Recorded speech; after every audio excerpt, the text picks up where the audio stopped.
नारायण नारायण नारायण।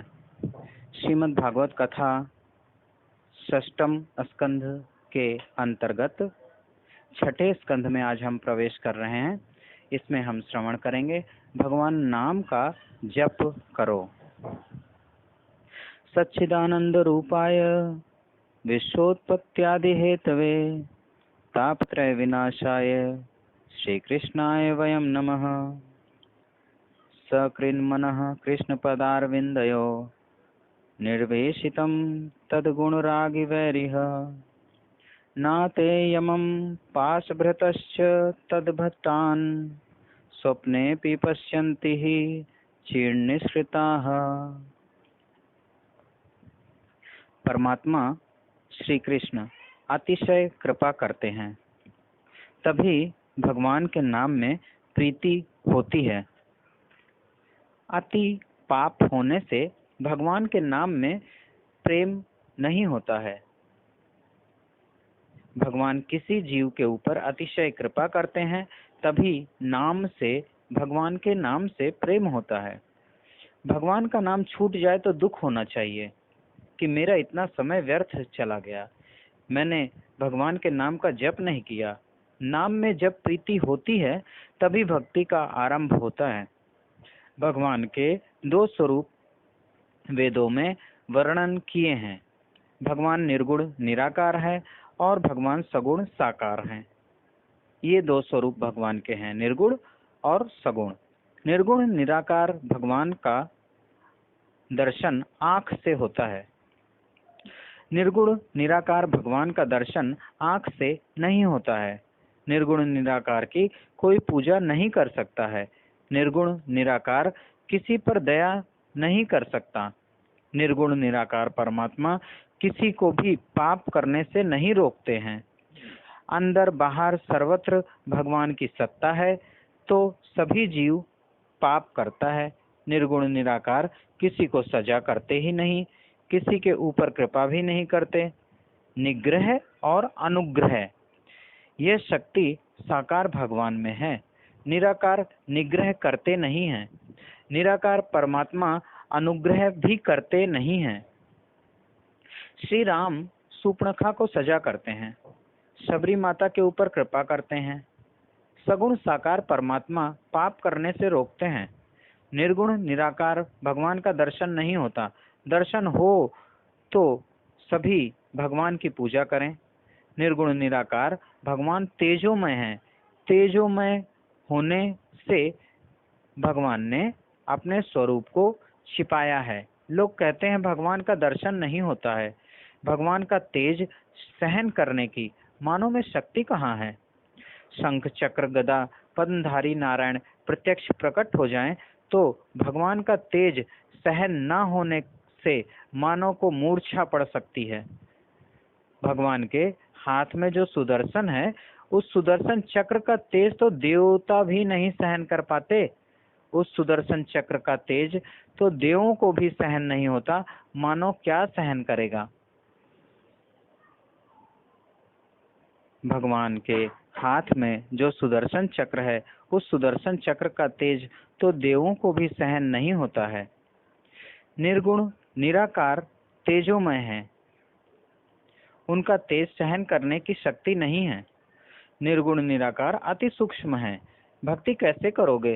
भक्ति करना बड़ा कठिन है। भगवान ने अपना नाम जगत में प्रकट कर रखा है, रूप को छिपाया है। जो शक्ति भगवान में है वही शक्ति भगवान के नाम में भी है। नाम के साथ प्रेम करो। नाम को मानव पकड़ सकता है, रूप का दर्शन नहीं होता है। कदाचित दर्शन हो तो भगवान के स्वरूप को कोई पकड़ नहीं सकता। 2-3 मिनट दर्शन देते हैं, फिर भगवान अंतर ध्यान हो जाते हैं। भगवान के नाम को पकड़ो, नाम का ध्यान करो, नाम का स्मरण करो। नेत्र बंद करके आपके सामने भगवान के नाम का चित्र अंकित होना चाहिए। नाम का जप करो, नाम में तन्मय रहो। वागदान होने के बाद लगन होता है। जब तक वागदान नहीं हुआ है तब तक लगन नहीं होता है। भगवान के साथ लगन करना है। भगवान के नाम में जो तन्मय होता है उसका भगवान के साथ वागदान हो जाता है। लगन टीका हो जाता है। जगत में जितने संत महात्मा हुए हैं सभी भगवान के किसी भी नाम में तन्मय हुए हैं। नाम सेवा से ही बिगड़ा हुआ मन शुद्ध होता है। नाम सेवा करने से ही पाप छूटता है। पाप प्रायः सभी लोग करते हैं। गरीब पाप करता है, श्रीमान पाप करता है, अमीर पाप करता है, मूर्ख पाप करता है, जो पढ़ा लिखा है वह भी पाप करता है, कथा सुनने वाला पाप करता है और कथा करने वाला भी पाप करता है।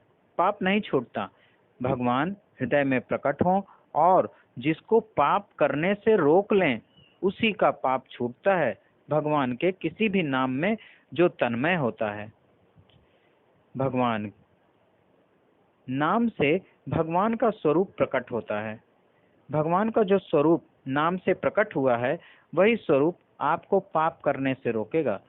जिसको भगवान का दर्शन नहीं हुआ है वह पाप करता है तो क्या आश्चर्य है। जिसको भगवान का दर्शन हुआ है वह भी पाप करता है। दुर्योधन को द्वारिकानाथ श्री कृष्ण का दर्शन हुआ है। दुर्योधन को भगवान बराबर समझाते हैं। भगवान स्वयं समझाने के लिए गए थे, उसको पास में बिठाया, समझाया। दुर्योधन सुधरता नहीं है। रावण को रामचंद्र जी का दर्शन हुआ। रावण की बुद्धि सुधरती नहीं है। उचित तो यही था कि राम दर्शन करने के बाद रावण की बुद्धि सुधरे और रावण राम जी के शरण में आए, यही उचित था। किंतु रावण युद्ध करता है। रामायण में तो ऐसा वर्णन आता है कि सुग्रीव राम के साथ मैत्री करता है। सुग्रीव को राम ने अपनाया है। सुग्रीव को किष्किंधा का राज्य मिला, स्त्री मिली, फिर सुग्रीव राम को भूल गया, पाप करने लगा। ऐसा रामायण में लिखा है। जिसको राम का दर्शन हुआ, जिसको राम ने अपनाया, वह सुग्रीव पाप करने लगा। तो भगवान का दर्शन हो तो ऐसा नहीं है वह पाप नहीं करेगा। पाप छोड़ना कठिन है। सुग्रीव की बुद्धि बिगड़ती है। जिसने राम के साथ मैत्री की है, जिसके साथ राम बोलते हैं, वह सुग्रीव पाप करता है। कहीं ऐसा वर्णन आता नहीं है कि हनुमान जी की बुद्धि बिगड़ गई हो। हनुमान जी ने कभी पाप किया ही नहीं। हनुमान जी की बुद्धि क्यों नहीं बिगड़ी कभी? इसका एक ही कारण है, श्री हनुमान जी महाराज राम नाम सतत जप करते हैं। राम नाम ही हनुमान जी का भोजन है। राम नाम के बिना वह रह नहीं सकते हैं। सुग्रीव को राम का दर्शन तो हुआ, किंतु राम दर्शन के बाद उसने राम नाम का जप छोड़ दिया, इसलिए उसकी बुद्धि बिगड़ गई। हनुमान जी महाराज कभी राम नाम जप छोड़ते नहीं हैं। जिसको दर्शन हुआ है वह जप करे, जिसको दर्शन नहीं हुआ है वह भी जप करे। भगवान का नाम कभी छोड़ना नहीं। भगवान का नाम छूट जाए तो दुख होना चाहिए। भगवान के नाम में प्रीति नहीं होती है। कितने लोग ऐसा बोलते हैं, राम राम बोलने से क्या होता है? मन शुद्ध होना चाहिए आदमी का। अरे शब्द में शक्ति है। कोई गाली दे तो दुख होता है। क्यों दुख होता है? खराब शब्द है, शब्द में शक्ति है। उसका खराब शब्द का असर मन के ऊपर होता है। शब्द में दिव्य शक्ति है। प्रेम से भगवान के नाम का जप करो, आपका कल्याण होगा। अब भयंकर कलयुग आ रहा है। कलयुग में ज्ञान मार्ग, योग मार्ग सब छिन्न भिन्न हो गए हैं। बड़े बड़े ज्ञानियों की बुद्धि कली ने बिगाड़ दी है। पैसा के लिए मानव झगड़ा करता है। मानव मूर्ख नहीं है, ज्ञानी है। पैसों के लिए कोर्ट में जाता है। कितने ही लोग बड़ी बड़ी ब्रह्म ज्ञान की बातें करते हैं, किंतु 1000-2000 का नुकसान हो तो घंटा 2 घंटा हृदय को जलाते हैं। मेरे 2000 गए। अरे तुम्हारा जन्म हुआ तब तुम क्या 2000 लेकर आए थे? तुम्हारा क्या गया? तुम्हारा क्या था? कलयुग का मानव जिसने भोग में शक्ति का विनाश किया है वह कभी योगी नहीं हो सकता। योग की बातें भले ही करे, योग मार्ग में सिद्धि उसी को मिलती है जो ऊर्ध्व रेता है, जिसने कभी शक्ति का विनाश नहीं किया है, जिसने शक्ति का संग्रह किया है। उसको संस्कृत भाषा में ऊर्ध्व रेता कहते हैं। कलयुग में ज्ञान मार्ग, योग मार्ग, कर्म मार्ग सफल नहीं होते हैं। वर्णाश्रम धर्म की मर्यादा छिन्न भिन्न होने लगी है। वर्ण संकर, जाति संकर होता है। कुल, गोत्र, जाति का विचार किए बिना लोग स्नेह लगन करते हैं। कितने ही लोग धर्म का पालन तो करते हैं, पर जिसका जीवन धर्म विरुद्ध है, ऐसे लोगों के संग उनको करना पड़ता है। जो धर्म नहीं पालता, उससे बोलना पड़ता है, उसके साथ रहना पड़ता है। नारायण नारायण नारायण। कल की कथा में हम श्रवण करेंगे राम से बड़ा राम का नाम।